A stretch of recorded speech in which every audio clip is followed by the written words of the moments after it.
Boys and girls, Mr. Slinkard here again. Soldier at Attention, Rabbit Hole. Sunflowers are the subject of two series of still life paintings by the Dutch painter Vincent van Gogh.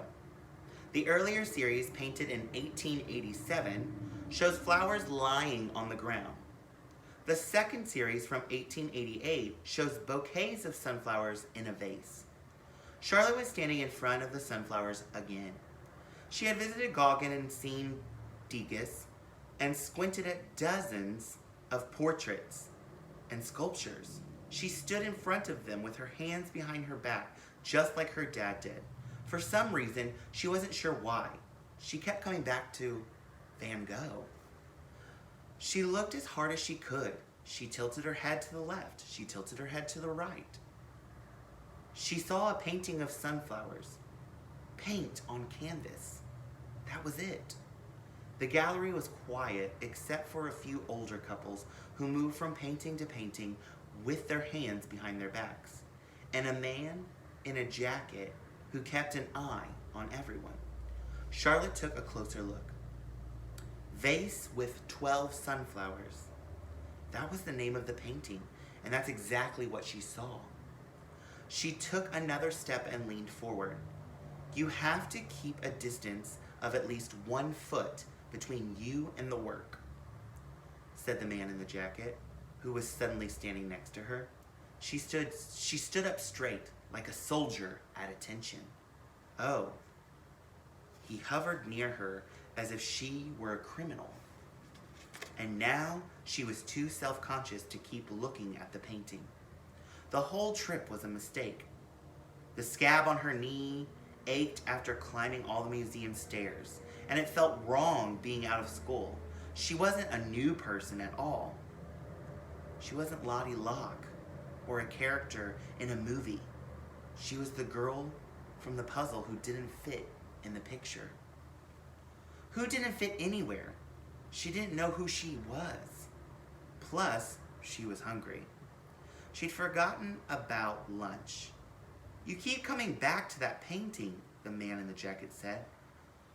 He reminded her of her father, only he was older. Her father had deep brown eyes and a long face.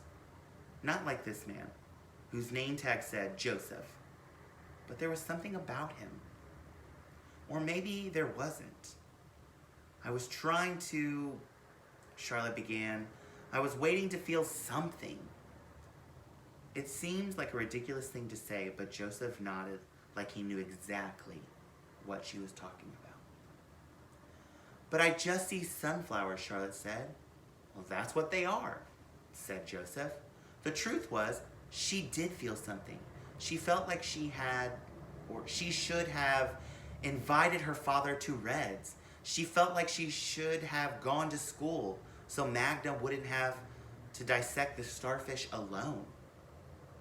Some people see things just as they are, said Joseph. Nothing wrong with that.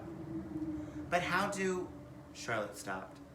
She heard the determined click, click, click of shoes against the museum floor. The walk of somebody with a purpose. Her mother. Charlotte was suddenly hollow, exposed, stupid, scared. And she couldn't read the expression on her mother's face. She's never seen it before. She'd never seen her mother walk so quickly, the sound of her shoes bouncing off the walls. Charlotte opened her mouth, but her voice had disappeared. Her throat was a knot. My father's dead. Her mother's eyes were rimmed, glistening, and pink. That's why she's crying. What are you doing here? Her mother said. She grabbed Charlotte and hugged her. She spoke into Charlotte's shoulder. What are you doing? Charlotte sputtered. I thought, then hugged her mom back and said, I don't know. You scared me to death. Her voice was muffled against Charlotte's shirt.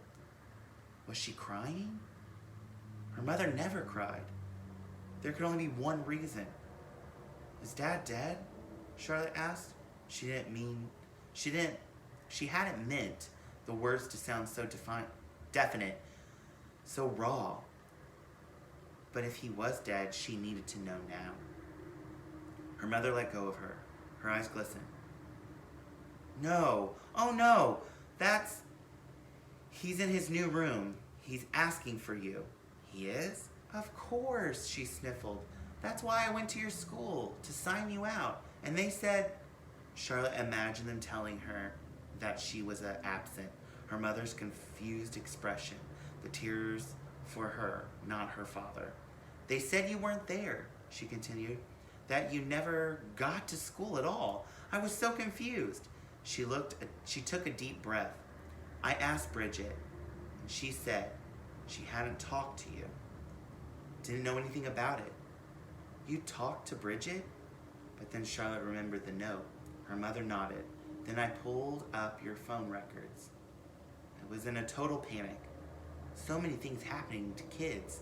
She glanced at Joseph as if to say, You're a grown-up. You understand, right? He nodded.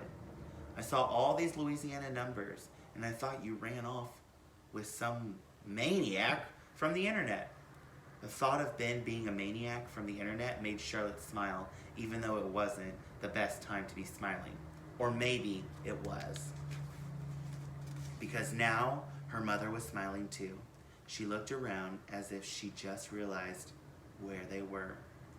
Why did you come here, of all places? Her mother asked. Charlotte began. I just wanted to feel something. Her mother grabbed her hand and squeezed. Let's just go now, okay? Let's go and see your father.